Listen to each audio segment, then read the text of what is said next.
Hey there, it's Ben from Color Bliss, and today I want to show you how to use some of the basic editing features that are in Color Bliss, especially around color correction and adjusting contrast, and to show you how they can really help take your coloring pages to the next level. So as an example, I've got two coloring pages. Let's start with this Phoenix on the left. It's a Phoenix in a futuristic cityscape. So I like a lot of things about this coloring page, but the one thing I don't like is you can kind of see in the top part here, it's kind of gray and it fades to gray in the back. So what I'm going to do is I'm going to click the paintbrush button, and that pulls up our editing tab. And the first tab that's already open is called adjustments. And this actually auto loads the basic normalize function. And so you can see we have our original coloring page on the right, and then we can compare it with the output on the left. And what this does is this makes your whites whiter and your blacks blacker, basically, and it filters out the gray. And so for this image, that actually does everything that I wanted to do. You can see it makes our black lines a lot clearer in here if we compare. It adds more contrast. Even the buildings in the background are a lot easier to color, and this will make this much easier to print and much more fun to color. So that's all I'm going to do to that one. I'm going to save that image. And then that will be in our account, and we can even edit it further from there if we want to use, in painting, out painting, or upscaling. The next thing I want to show you is the more advanced color correction and contrast editing. So we'll take this Spider-Man riding a dinosaur page. I love it, except I don't love just the circle in the background. It's kind of weird.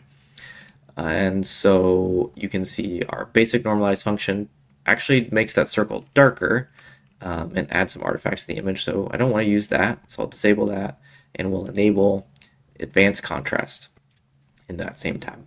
So to start, it just gives you the same image. There's no difference between these two. But as we start tweaking each of these features, we can, see what happens. So lightness will take your image and just make it lighter. It makes everything lighter across the board. So it's not helpful for this image because I want these lines to stay dark, but it's helpful if you have a really dark image or something like that. Brightness makes the image a little brighter. So you can see there, it actually did exactly what I wanted to, which was get rid of that circle that we have going on in the background without taking away too much of the, darkness that's over here. If we went all the way to the top there, the lines kind of start to break down. So we don't want the lines to break down. We're going to keep the lines how they are. But I do like getting rid of that. And then contrast is going to do what your normal contrast type thing does. So if you bump it down below there, it's going to reduce the contrast. We're going to get a gray filter. We don't want that. But we can increase the contrast here. You can see this is a little bit lighter. If I go further down, we've actually gotten rid of that circle, and we've made the lines a little bit clearer across the board. So I'm going to save that image. And now we have a higher contrast Spider-Man riding a dinosaur, and then like I said before, you can then open this and apply any other background removal. We don't need background removal here. You can upscale it here. That's probably what I would do from here before I printed this one or added it to a book. So that is our normalization. That's our advanced contrast tool. I think these are really helpful for making sure you make your images really good for coloring. So it's I think of it as an iterative process. Like first you get your composition right, and then you tweak it from there with making sure you filter out any grays or any colors that you don't quite want, and getting your coloring page ready for print, whatever you're going to do with it. Either give it to your kids, use it at home, or put it in a coloring book. Hope that's helpful.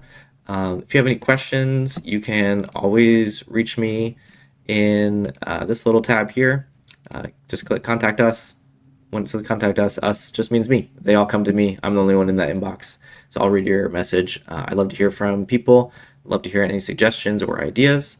And I'm also adding articles and stuff in here so that you can see how to use these tools while you're in the dashboard. Have a great day. Thanks for using Color Bliss.